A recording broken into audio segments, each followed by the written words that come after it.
the same way. They understand their box, and they're not afraid to use it. And how about here we go again, right? Like, yeah, the battle spells didn't change much. Benny is still rocking that flicker. Still 4 flickers. They don't care about purifies. Gotta play for the greed. Gotta play for the greed. This is how we do in Myanmar. We just flicker in, bro. We just flicker in and gotta show them what we're made of. Let's get right into it. See, there you go. This is the Evos I know. Yeah, wait, I don't know. I don't see Dreams on the bottom side of the map. He's just chilling. He's just chilling for now. Brands, he's gonna have that. Wait, they also get Hijime here. Fenix actually made the move to the top side. Huh. Wait, it seems like... No, they understand that. That's a lot of movement down bottom. This allows for the XP lane to breathe much easier compared to game 1. Yeah, and it's already a little bit different here, right? I mean, Lethal Wanderer went to Evos Legends, so now with more control over the jungle, Fan's gonna have a lot more to say on the Fredrin, even maybe building up to a lead that Taz had for the entire game of game 1. Interesting, interesting, interesting. So now we're trying to figure out a way for either one of these teams to start getting that early lead, right? We're looking for that first POI, that first turtle to actually spawn, because that's when we're going to see those level 4s being hit. And hopefully Hijime, yeah, he should be okay. All right, thank God he's all right. It's about 30 seconds from now, and yeah, no, Fan is just used to, as a Fredrin, bullying Akais, but it's the wrong kind of Akai. It's a roaming Akai. Yeah, no, they're playing for the XP lane, as you can see. But something to note, I'm not so used to seeing XP lane Mincitars. There are roam Mincitars from MPLSG, a little bit in MY. But gold lane Mincitars, what happened in the Philippines. So this is something new. I'm excited to see what Royal Milk can do. No, I've actually played with a few XP Mincitars, and it's actually pretty good because your damage is very underrated, and a lot of people don't actually take into account that damage with the King's Calling, and especially with the built-in stun in the second skill. Black Dragon form now by Psychon, so really an onward as well for Dreams. He still have the heavy spin right now with the Petrify locked in. Feiyan will still be able to dash out, and Hijime, who picks up the turtle. That's the heavy spin, locking him down. Breath of the Ocean as well. Jax is trying to run them down, but it's now just a 1-for-0, making it 2-for-0, as Evos also claim the turtle.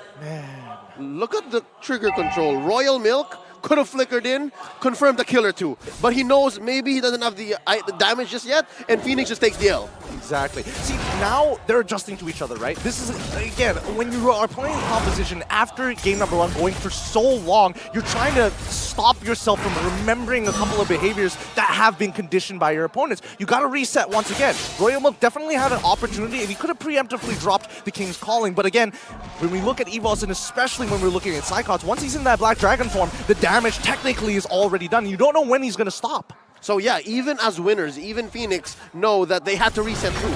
Not only losers have to reset in a series. So that's definitely something that you can say, despite for them being young on the global scale, the Burmese Fenix eSports has quite the medal.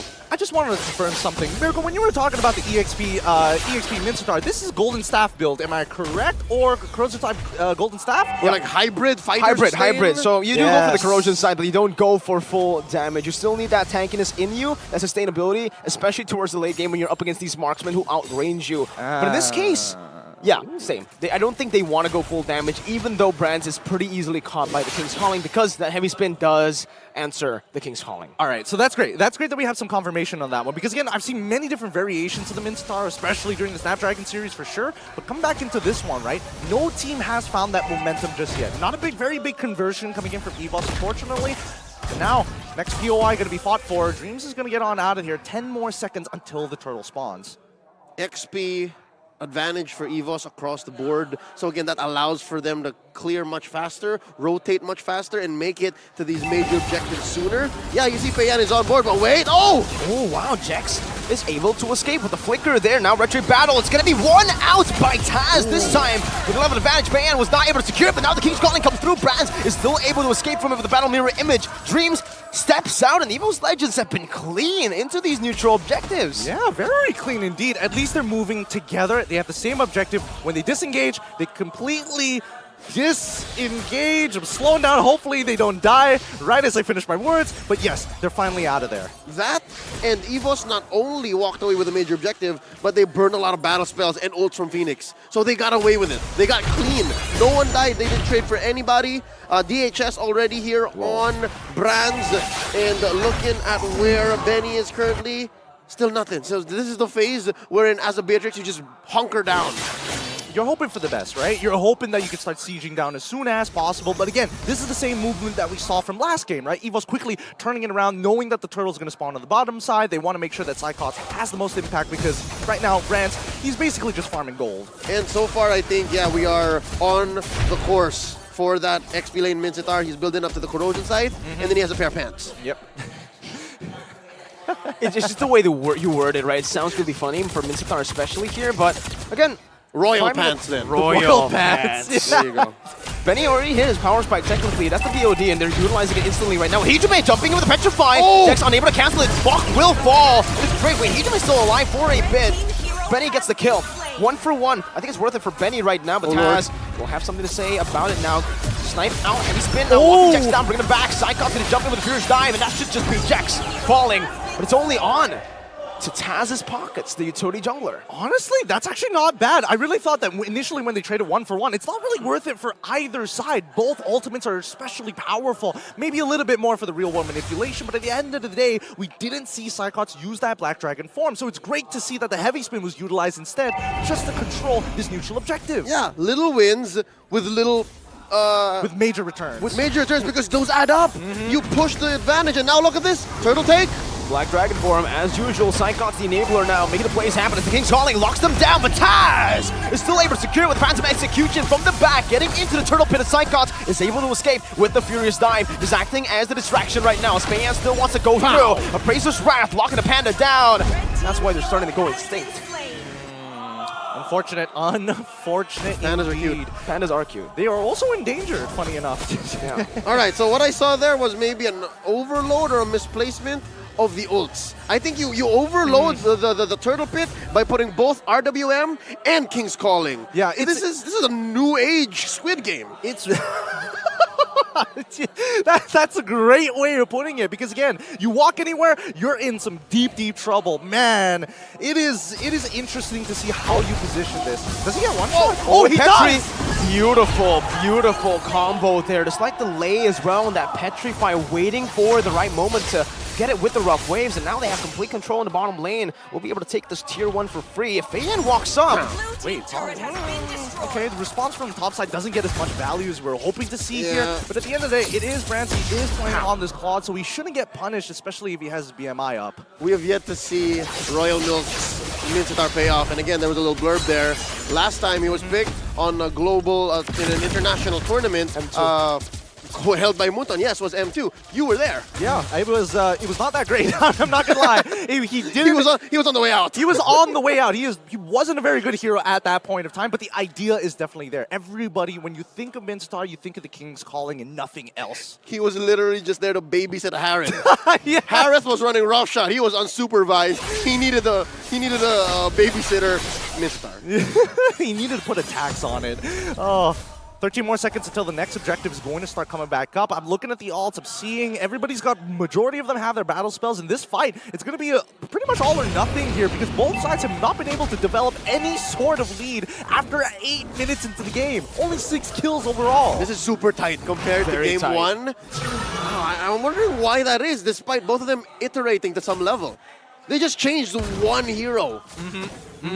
I think a lot of it comes down to the layering of abilities, right? Because you can get so much impact from one ult, but how do you maximize 2? Hijime, nice. Oh, that's a double Petrify, but Royal Milk is still able to escape right now. Benny able to flicker out a heavy spin as well. That's a 2-man Earth Shatter to the back. Cyclops will fall. He brings Rat dodged away, but Benny will snipe Taz down from downtown. Fan doesn't have the retribution though, so it is still possible for Evos Legends to look for a cheeky little steal. Brand's clearing out that mid wave, trying to make this happen for the team. That's the onward, locking them down. Brand's gonna be able to use the Blaze in the Wet as he pops into Purify to lock them down. But now they don't have enough damage. Royal Milk finds Brand, stuns him up. Benny takes him out, and Fenix don't need the retribution. And finally, we see Fenix getting a conversion here. They crack open Lord, and now everything is theirs. That purple buff absolutely gone. Going over to Fayan, and the rest of the team will start to sweep over. How? Cries in Bahasa. That was amazing. 4 Evos Legends started out great with Hijime trying to catch them, but Royal Milk flickered on out.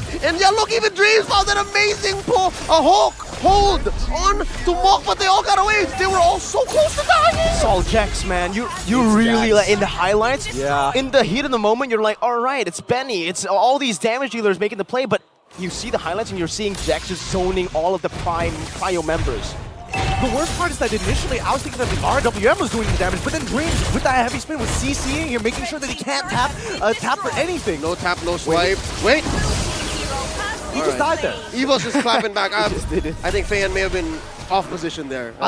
They didn't call him. I think it's one of those moments where you're going autopilot and Evos is like trying to look for something to get back to even out that score because it's 5-5 right now, and Gold League developed by Evos dropped straight down to basically nothing. Yep. So now, again, a subversion of expectations, right? Usually you're afraid of the core heroes. Usually you're afraid of Benny. Usually you're afraid of Mok. But look, here, again, as mentioned, it's Jax. But also I'd say, your Royal Milk. They're afraid of when the King's Calling might come out. And it came out at the last minute. Much like those last minute Black Dragon forms. That hook plus King's Calling, Brands wasn't expecting it. He was waiting for the right moment. He was waiting for that Purify to be popped. He was just bobbing and weaving, just waiting. Okay, a little bit of there, a little bit of here. A little bit of this. A little bit of this. And he jumps in with the King's Calling. And yeah, Brands was just simply not ready for that. He thought it was used up.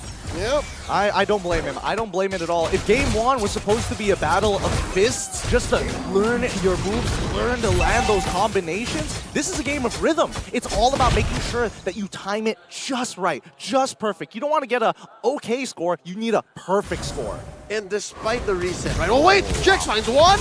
Beautiful Breath of the Ocean though. Stop that from happening. Feiyan wants to still look for it. Royal Milk is walking up now. No information just yet as to where the other members are, and Fenix will not take that risk to open up that bush. Yeah, they didn't know Dreams and Psychots were there. That could have been dangerous. That could have been lethal. Very good call. At least 2 for none. Yeah, at least, you know, both sides are disciplined. They understand that even if they do get a fight, what are they really going to get out of it? The objective hasn't even spawned. Pretty much, even if they do, maybe just a mid-tier one, and even then, that doesn't really change the state of the game. Oh, man, looking at this now in hindsight, about 12 minutes, 30 seconds in, despite it being relatively different, numbers-wise from game one, the dynamics both teams have brought in, again, given the fact that they've only changed 1 hero each, are very similar.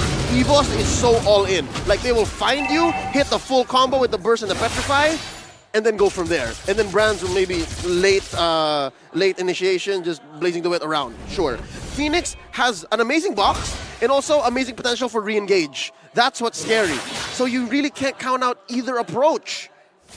It's, man, they need to, I think, especially for Evos, right, their engagements have been a little leaner. It's to be expected, right? It's the same person every single time. We haven't seen them change it up to kind of throw Fenix off balance to make maybe a unnecessary call. Wait, He's getting a pretty good push now, bot side. Very good push. No one's recalling now. Oh, this is, oh. He's gonna force it. Jax with the flicker already. Now it's gonna be Dreams who finds Feiyan. Now zoning him out. It's gonna be Taz who finds it. Benny's dove in. Psychots finds the kill. And guess what? All the while, Royal Milk was actually baited out. Now Brands jumps in onto Mok. Still able to be kited away, but Taz again is able to find Jax. Hey, yo. And this might just be it. 4,000 gold. He Whoa. He dodges away from it. Now Feiyan is actually isolated from the team. He's gonna get chased down by the Panda.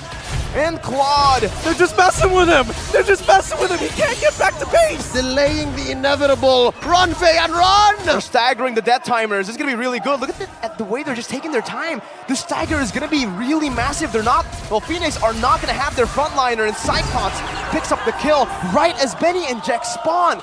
Beautiful stagger. Ooh. Eventually, I think the math checks out. That was worth it. Yeah, it was extremely worth it. He's not going to be back for 30 seconds, and these inhibitors are under threat. All right, so in the wake of this defense, I'd like to say, wait, Dreams! Oh, he finds Mok there! Royal Milk jumps in with the King's Calling. Mok is gonna fall. Taz jumps back and forth. He gets the kill. He does not die. Dreams buys the immortality in the back line. H-Man is able to find the rough way. Psychots! Benny has been slain. Psychots is running wild in the back. And Jax will certainly fall. The Primal Wrath does not help him. And Evos Legends, they crawl back and they equalize in game number 2. You have to admit, that was a beautiful game coming up from both.